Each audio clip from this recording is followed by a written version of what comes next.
Welcome into the Autzen Audibles podcast. Erik Skopil's on the show. I'm Matt Prehm. Today we're diving into the world of recruiting for the Oregon Duck football program because, believe it or not, official visit season is right around the corner. Recording this the Friday before Memorial Day weekend. Happy to all of you for enjoy your Memorial Day weekend, and let's remember the reason why we're remembering and honoring that weekend. It's an important one. But Erik, after this weekend, it's official visit season. Oregon's going to have roughly 40 official visitors roll through Eugene during the month of June. It starts Friday, June 6th, with a couple five-star prospects being on campus, a couple verbal commits being on campus, and then it will roll through the rest of the month with more five stars, more commits, more four-star, top 100 guys, important targets for Oregon. And so we're going to kind of dive into 6 names that we feel like are not necessarily must-gets, but they're 100% targets that could shape and alter, if they don't get them, the class and where Oregon goes. Let's start with June 6th. The obvious one and the most important one out of all these guys that we're going to name, or out of all these guys that are here, it's the quarterback position. It's Jared Curtis. We'll see if he actually shows up. I don't think he will. And then the next one is Ryder Lyons, which comes a week later, and that's on Friday the 13th. Curtis obviously committed to Georgia over Oregon. We'll see if he takes his official visit. I don't think it will happen. I don't anticipate it will happen. But the next in line, Ryder Lyons, the higher rated recruit, also a five-star quarterback. He's uncommitted. And granted, he's planning on taking a Mormon mission, religious mission, following high school. So he won't enroll at Oregon in 2026. But nonetheless, I think this is one that we both easily could have picked him for an important player to watch, a must-get type player. But quarterback position, five-star player, will go down as one of the highest-rated commits if he lands at Oregon ever. This is just an obvious, you have to name him, you have to take him. We're excluding him from our 3 selections, but we need to at least acknowledge that he's here this month. You need to be able to get this guy. Absolutely. Yeah. And I'm with you on Curtis. He's on the 24/7 visit list still. Like you, Matt, don't anticipate he takes that visit. He's been on Oregon's campus plenty of times and still chose to go elsewhere. And it makes a lot of sense where he chose. I mean, it's a hard school to battle with, especially for a Southeastern recruit. But you're spot on Lions. And, June 13th, June 6th, June 13th, June 20th, these are the big weekends. And we'll kind of get to some names from all of them. But that's the name to know that weekend. And it's pivotal that they have some success there. Because, there are other names and maybe we can talk about some of them. But you almost have to look at him like a 2027 recruit, right, Matt? And that's kind of the interesting angle on this is does it feel like, and maybe Matt, you have an answer. I don't know if I do. Does it feel like even if they get Lyons, is it worth taking another 26, or do you just kind of take a pass at the quarterback for that entire cycle to a certain degree, with understanding that if you do get Lyons, obviously he's not really a 2026 recruit. I think it's kind of an interesting spot that they find themselves in terms of trying to determine how they're juggling this. But certainly that's probably the biggest name just in terms of I just counted, I think there's 27 or 28 official visits logged in our database. To me, he's the most important name on the whole list, and it really shapes the class. But I'm also curious, even if they get him, what do they do at quarterback? Because he's not really a 26 recruit, even though he's listed as one. You're on mute, Matt. That's right. Sorry. It's a tough one because I think if we look at the roster and Oregon staff says we're very confident that whoever wins the quarterback job this coming fall, whether that be Dante Moore or Austin Novosad, will be on campus in 2026, 2020. And that gives you another year to go out and try and find another quarterback, to develop another quarterback. And maybe it's a case of, hey, we're confident between those two guys as a staff that one of them will be here for 3 years and will win regardless of who is going to be here. Like, or a vote of confidence with like a Luke Moga, perhaps. Yeah. Like, I could see a scenario where like Dante Moore shows up and absolutely balls out this season and is really, really good, and then has a unbelievable junior season and goes pro following that year. Austin Novosad could look at this and say, like, I really like Oregon. I'm okay. I prefer more, but I'm okay getting 1 year as the guy. Yeah. Maybe that happens. Maybe Dante Moore goes after his sophomore year, and then you look at it and say Austin Novosad's your QB for the next 2. Or maybe a Luke Moga or an Achilles Smith kind of emerges above, after whatever happens with Novosad and Moore. But if you have any kind of inkling that Achilles Smith or Luke Moga won't be here or won't be ready yet, or if you're not 100% certain that Dante Moore and Austin Novosad both will be here in 3 years, like, I think you got to take another one. Like, or just go in. I was just going to say then there's the magic portal door, which feels like the lever maybe you end up pulling if it doesn't work. I just bring that up because you look at the visit list, which we're going to go through. These are the 2 quarterbacks listed. It's Ryder Lyons and it's Jared Curtis, and it's possible that neither of them end up on Oregon's team in 2026. And I guess what does that say about what they're thinking in the quarterback position? I think it's kind of an interesting discussion to have. I think the name to know is Matt Ponatoski of Ohio, Cincinnati. Baseball player, 3-star recruit, was recently named to the Elite 11 finals. Alabama also just recently offered along with Oregon. Oregon offered first. Certainly a guy that is a 2-sport athlete. He's considered like an elite baseball prospect as well. Right. Does he take an official visit? I think that will tell us. I mean, because Oregon offered him right around the time Jared Curtis committed to Georgia. I think it was maybe a little bit before it happened, but I think that was kind of Oregon reading the tea leaves a little bit and trying to pivot here. We'll see. Like, if he locks in a visit, that tells us everything. Like, then that they're planning on signing another guy. We do know Oregon has kind of dipped around and tried to go after like a Kaytron Henderson, who's currently committed to Houston. We'll see if that actually happens, if he lands in Eugene for an official visit or not, or if he's there. But I think what happens with Matt Pontowski is if he lands on the official visit list, that's our answer. They're planning on bringing a high school guy. But it's one that I don't think they know what the answer is yet, which will be fun to see play out in the month of June. Yeah, certainly will be. All right, let's go to the next on the list.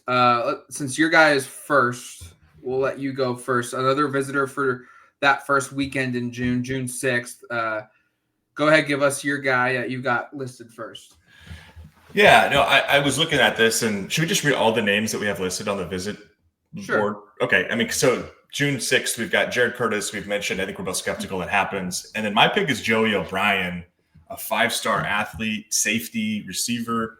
And then the other 3 visitors, offensive lineman Tommy Tofi, safety Xavier Laress, and offensive lineman Jax Tanner. Tristan Phillips will also be here, Oregon commit, linebacker.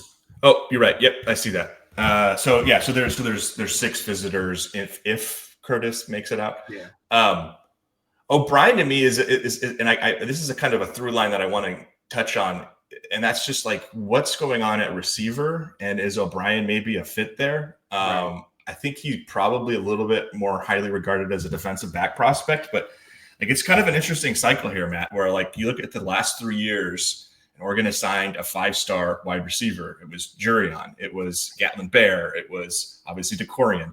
Like that's 3 straight 5-star big time wide receiver prospects. And you look at this current class in 26, no commitments at the position. And you look at the visit list here, not a lot of receivers listed. And I think one of the 2 players that are listed at receiver are already committed elsewhere, and I'm kind of skeptical they visit either. So what's going on at this position? Could O'Brien be a fit there?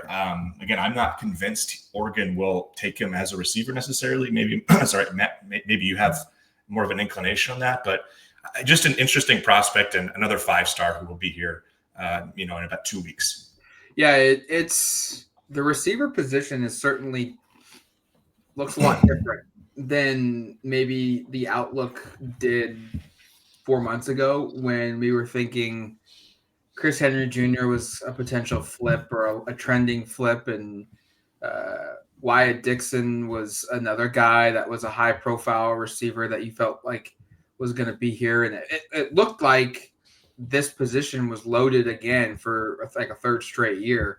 I think the departure of Junior Adams has probably had some impact here. Ross Douglas hitting the ground running, and I don't want to say like playing catch up, but it's just a new voice, a new name, new relationship with all these guys that are having to be formed. So you're right. Like I think the receiver position is going to be an important one to watch play out, and kind of where they go, and do they still go and try and target Caden Dixon Wyatt? Do they try and get Chris Henry Jr. on campus, or do they go to like the next group of guys? And that kind of leads me to next weekend, where I've got a receiver as well, where the next weekend, Friday the 13th, it's a big one. There's 8 visitors. Ryder Lyons and Jet Washington are the 2 5-star recruits expected to be here. Jet Washington's a safety, a top 20 player. Yep. And then there's Elbert Hill, a safety. We'll see if he makes it. He's committed to USC. But Messiah Hampton, a receiver, 4-star. Kelvin Obot, a 4-star tackle. Devin Jackson, a 4-star safety. Cameron Hamill, a 4-star corner. And then Bo Jandro, a 3-star linebacker, will all be here. Only one guy currently committed. Hampton's my guy, though. Another receiver out of Rochester, New York. But I think what's interesting here, Eric, is you look at Henry, you look at Dixon Wyatt, and you look like the physical attributes of those 2 receivers. Mm-hmm. Every guy that's left on the board for Oregon that they have like a legitimate chance at is a totally different player. They're the smaller speed type guy. Messiah Hampton's that. He's 6 foot. He's 170 pounds. He's a dynamic receiver. I like Oregon's chances here. He's got official visits to USC, Ohio State, Miami, and Penn State either lined up or has already taken. He's a top 30 receiver in the country. He's the number 1 player in New York. Like, this is a dude, but it's a different type of receiver prospect than everybody else. But I still think even though he's a different body type, this is still another guy, to your point of Joey O'Brien. Like, I think this is, you got to land one. You got to land a good receiver, and this is another one that feels like it's on the board. Yeah, and I guess just broadly at receiver, spoiler, I've got another player who's kind of in the same conversation that we'll talk about later, who's another one of these hybrid athletes. But like at receiver, I don't know if it's the most, I just mentioned the success they've had previously. I don't know if it's like the most urgent need, but right. You certainly feel like it would be strange if they go through a cycle without taking, I feel like receiver, like we talk about quarterback and running back, that's usually like 1, maybe 2 player positions per cycle.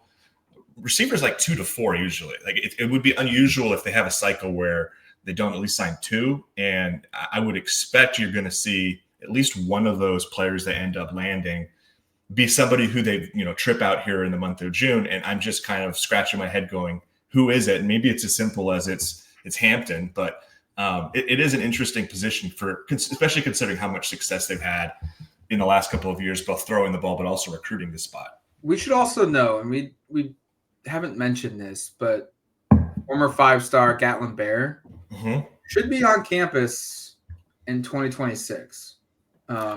So maybe you don't need a 26 recruit because you've already got your 5-star coming in. Is that that your theory?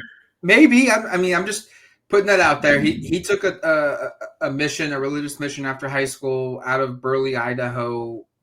Was a Michigan commit at one point, and dynamic, athlete. Was supposed to be, could easily have been like an Olympic level down the road track person. His brother is like the NCAA decathlon champion. Yes. And so like maybe Oregon's banking on the fact that, hey, like we've got this guy coming in and maybe he's going to be a little bit rusty, but we'll be able to get him up to speed pretty quickly. Maybe that factors into a little bit, but fair point. Again, he's not Dixon Wyatt or Chris Henry in the 6'4", 6'5", 6'6" range. He's a 6'1" guy. But nonetheless, I do agree with you. Like, it's not the biggest position need. There are more out there, but you still need to sign elite guys. You don't want to have a gap where there's nothing or the tier of talent takes a dip, because there are going to be misses. There are going to be guys that get struck with injury and their careers just don't kind of get on track like you would hope they would. And that's why every year you need to bring in the best of the best, at least one or two of each position, so that you can fill those, I guess, air quote misses, if you will. Another guy I have on my list that's going to be here next weekend is Kelvin Obot, or not next weekend, June 13th, is Kelvin Obot, a 4-star tackle, top 10 player in the country, from Idaho, Fruitland. Real quick, like, what has happened in Idaho? Like, it's an Oregon pipeline right now. It's a pipeline, and it's also like all of a sudden a bunch of dudes are coming from the Potato State, which is strange. It feels weird, but I feel like there's more like 5-star, 4-star talent coming out of Idaho than there is out of the Portland area right now, which is very unusual. I know that's anecdotal. It's not probably accurate statistically, but it feels like every cycle, there's like one or two big time guys Oregon is either landing or trying to land from that state. So correct. Good on them. Number one player in the state. He's got official visits, either will have already taken, or in the month of June, he has lined up to Michigan State, Utah, Nebraska, Oregon, and Michigan. Oregon gets the second to last trip. Michigan's kind of the last one. Feels like maybe it's Oregon, Michigan. We'll see. Maybe Utah is a sneaky pick as well in there. But offensive tackle, or I think you can sit here and say, like, every year you want to win in the trenches, especially when you've got a guy this close. There are higher profile names on the board. I think they're probably going to land, especially at the same position. And you'll touch on one of them down the road. But I think this caliber of a recruit at this position, you want to make sure he stays close to home. You get him. It doesn't matter if you bring someone above him. It just makes your group better.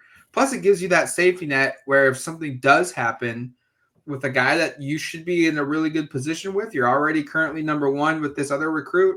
But if something were to happen, you've kind of got a nice safety valve. And I hate using that word, especially for a top 150 player, top 10 player in his own right for his position. But it just gives you that sense of security that, hey, at least we've got a top 10 guy at this group if all things go wrong the rest of the way. Well, and I was going to say, like, things have kind of already, I don't want to say gone wrong, but Cody Green was a 5-star offensive tackle commit, and he ends up flipping. That was a bummer, right? That hurts this class. That was their number one. That was their kind of class headliner before he flips. Jackson Cantwell, I don't know if he was ever like a lock to go to Oregon, but there were certainly some rumblings they were going to pull him out of Missouri. He ends up going to Miami. And so that's already two guys at tackle you felt like, and these are, again, two of the best 5 tackles in the country, two guys you felt like, gosh, Oregon is in a great spot to land, and yet they end up elsewhere kind of not long after. So, yeah, a player like Obot makes a ton of sense from a contingency perspective. And frankly, like, given Oregon's success in that state and some of the things we've heard behind the scenes, like, this feels like somebody who, like, I wouldn't be surprised if by, I don't know, July 4th, he's committed to Oregon, or at least that's kind of the vibe we're feeling coming out of this. So that's a good one to pick, Matt, because you're right. There are bigger tackles, on this list. I'll get to one of mine in a second, but that feels like a very attainable prospect at a position where you got to have some sort of foundation, because it's strange. You look at the class right now,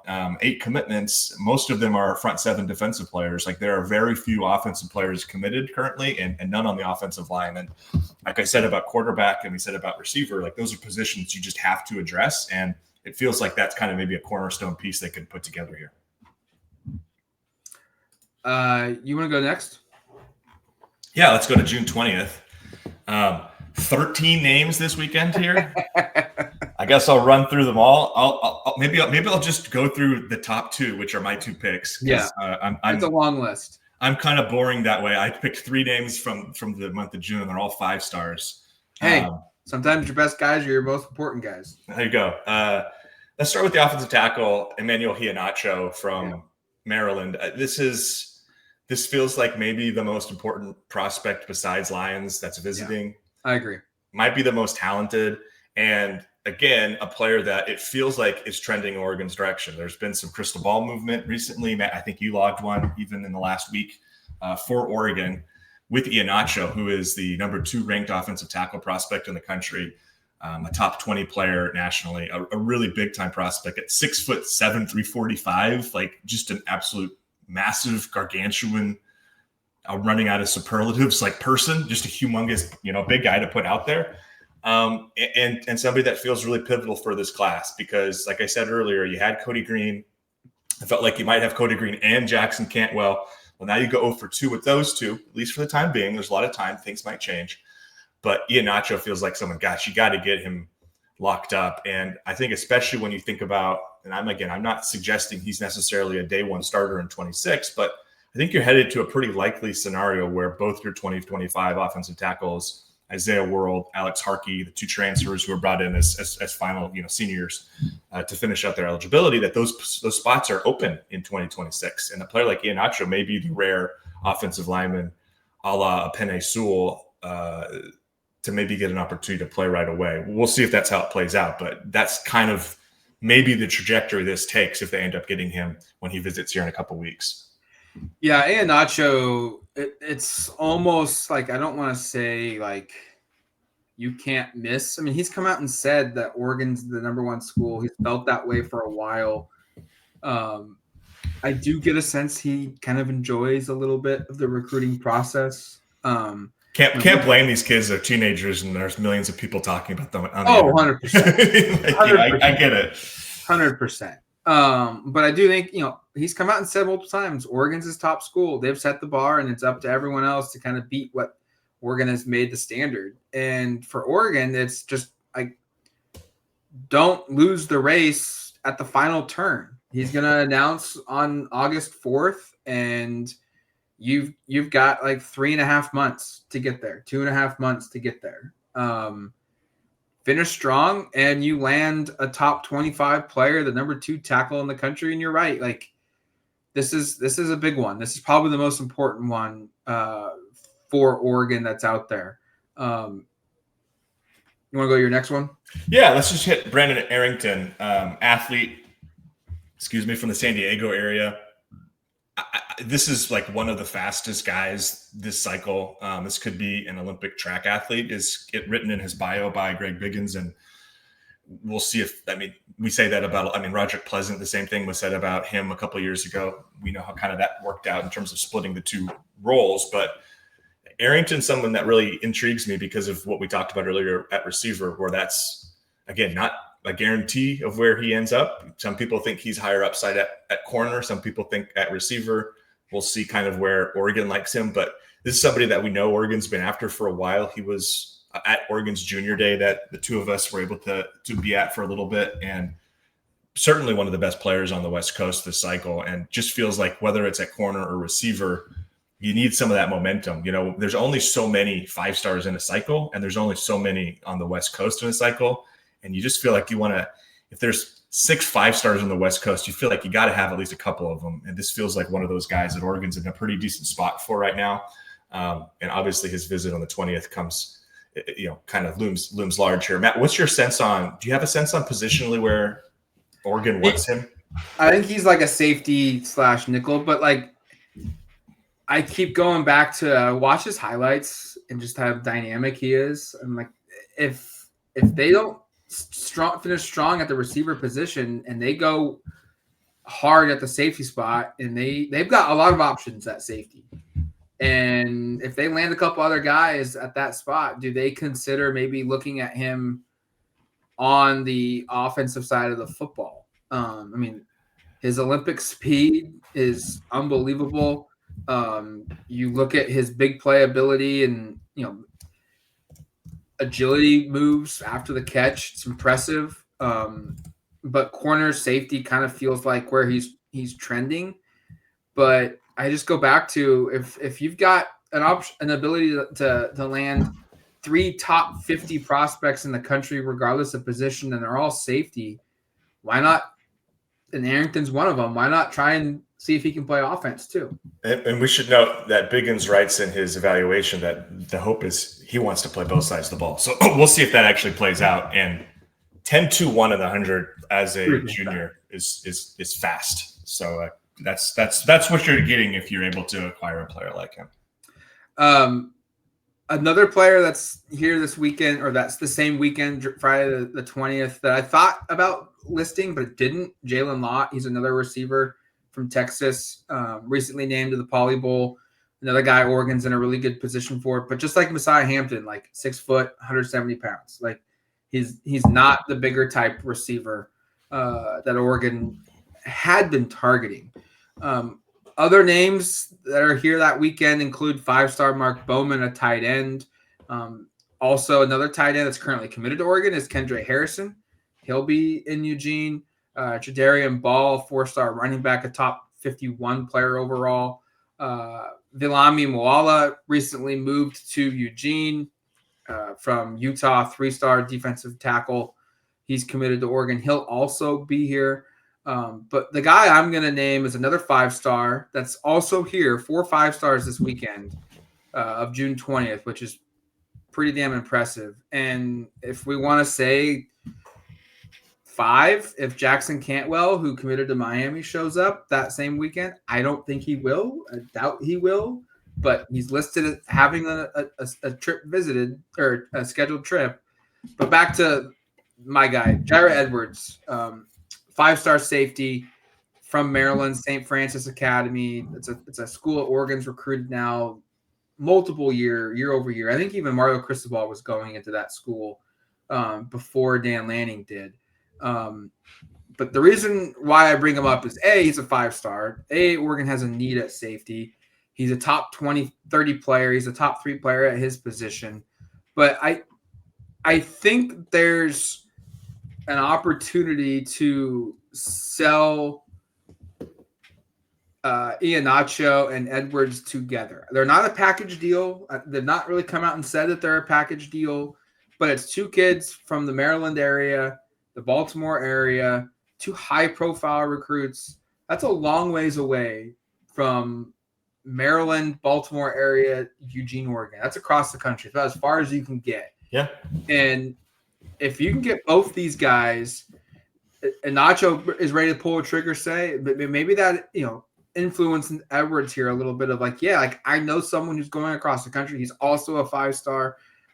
This helps me sway a little bit. Or maybe it's the opposite way. Maybe Edwards is all the way in on Oregon all of a sudden, and Iheanacho has some doubts, but you can pair the two together. And I think Edwards fits a positional need.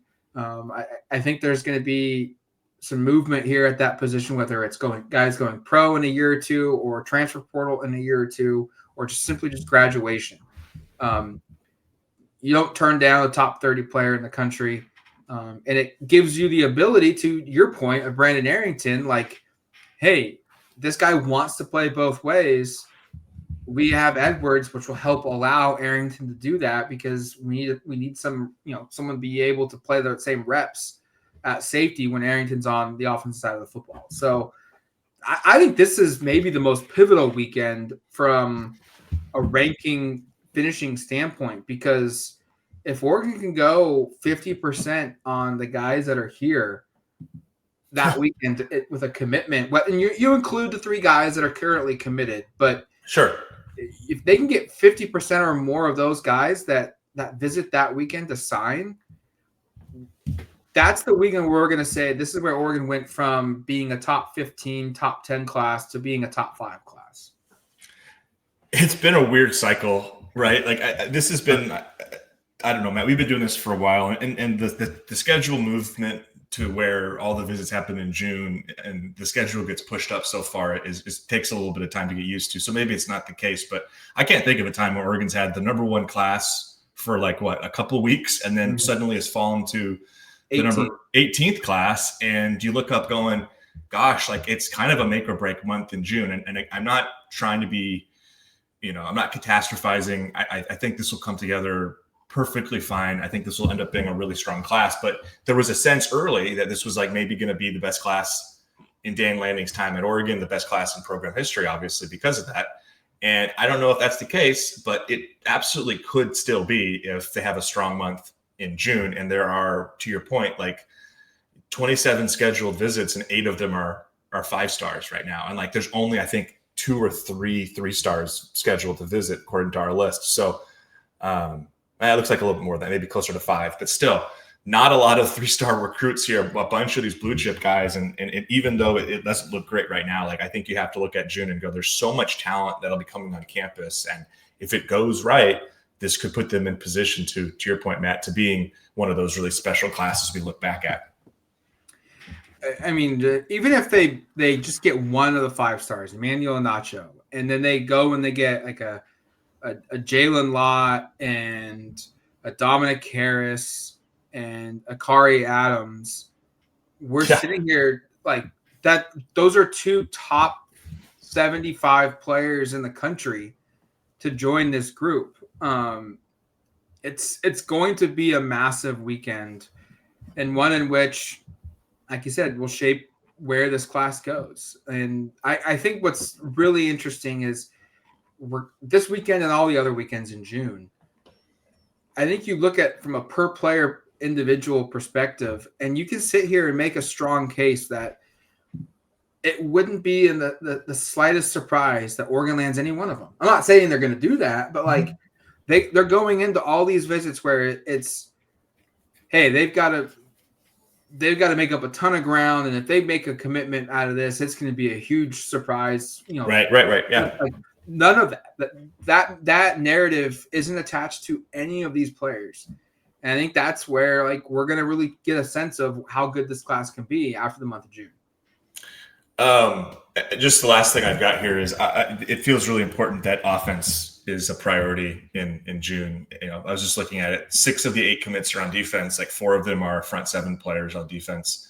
That feels like that front 7 is maybe largely kind of completed. They've done a lot of kind of their work early. Quarterback, receiver, offensive line, those feel like really important positions. And that's a reason that I think of our 6 picks, 4 of them are guys that could play, who maybe end up playing those positions.